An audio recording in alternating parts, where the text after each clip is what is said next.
তো আপনি প্রথমে যে কোনো ব্রাউজার ওপেন করুন, এরপর সার্চ করুন myAadhar.gov.in অথবা udoy.gov.in।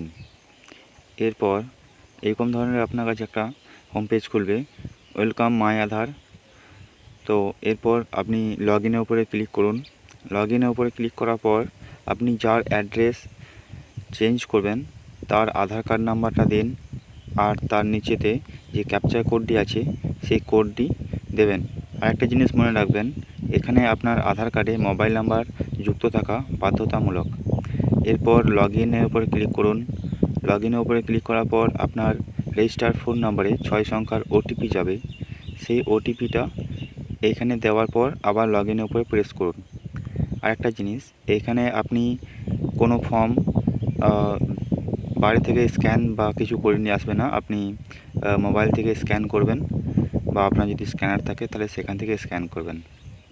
এরপর দেখুন লগ ইন করার পর ওপরে আছে অ্যাড্রেস আপডেট, এর উপরে ক্লিক করার পর আপনি অনলাইন থেকে ফর্ম ফিল আপ করে নিয়ে পেমেন্ট করতে পারেন, অথবা HOF এর উপরে ক্লিক করুন। এরপর এখানে আপনার যাবতীয় ডিটেলস শো করবে, যেমন আমার বর্তমান যে আধার কার্ডের ঠিকানা আছে সেই ঠিকানাটা বর্তমানে শো করবে।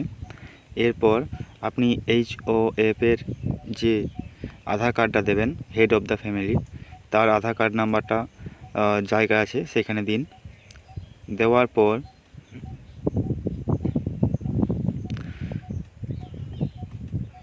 নিচের দিকে স্ক্রল করুন। তারপর আছে HOF এর সঙ্গে আপনার রিলেশন কি, বা আপনি যার আধার কার্ড নাম্বার দিয়েছেন তার সাথে আপনার রিলেশন কি। তো সেই রিলেশন চুজ করার পর নিচেতে আবার স্ক্রল করুন। তারপর দেখবেন সেলফ ডিক্লারেশন বলে একটা ফর্ম আছে, সেই ফর্মটি আপনি সঙ্গে সঙ্গে ফিল আপ করে নিয়ে আপলোড করবেন। তো এরপর সেলফ ডিক্লারেশন ফর্মের উপরে ক্লিক করুন। এখানে আপনি আলাদা বা আদার্স আরও ডকুমেন্টস আছে, এগুলো আপনি আপলোড করতে পারবেন।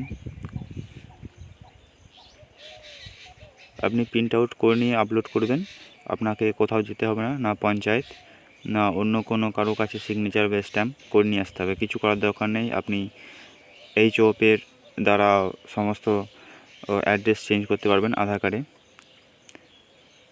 এরপর আপনার যে ফাইলটা চুজ করেছেন বা স্ক্যান করেছেন সেই ফাইলটি আপলোড করুন। আপলোড করা হয়ে গেলে আপনি নেক্সটের উপরে ক্লিক করুন।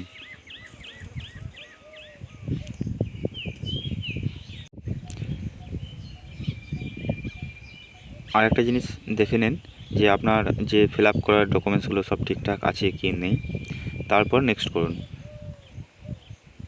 নেক্সটের উপর ক্লিক করার পর আপনাকে পেমেন্ট করতে হবে। এটার জন্য আপনার 50 টাকা ফি পেমেন্ট করা বাধ্যতামূলক হয়ে আছে।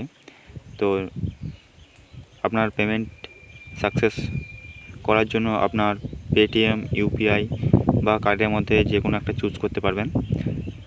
তো প্রথমে রিজার্ভের উপর ক্লিক করার পর আপনি ডাইরেক্ট একটা QR কোড পেয়ে যাবেন। এখানে আপনি যে কোনো মোবাইল থেকে স্ক্যান করে পেমেন্ট করতে পারেন, অথবা পেটিএম, ফোনপে রিকোয়েস্ট পাঠিয়ে আপনি পেমেন্ট করতে পারেন। তো পেমেন্ট সাকসেসফুল হয়ে যাওয়ার পর আপনার কাছে একটা অ্যাকনলেজমেন্ট নাম্বার আসবে। তো সেই নাম্বারটি আপনি নোট করে রাখবেন, যাতে পরে স্ট্যাটাস চেক করতে পারেন। তো এইভাবে আপনি বিনা কোনো পঞ্চায়েত বা কিছু করে আপনি অ্যাড্রেস চেঞ্জ করতে পারবেন।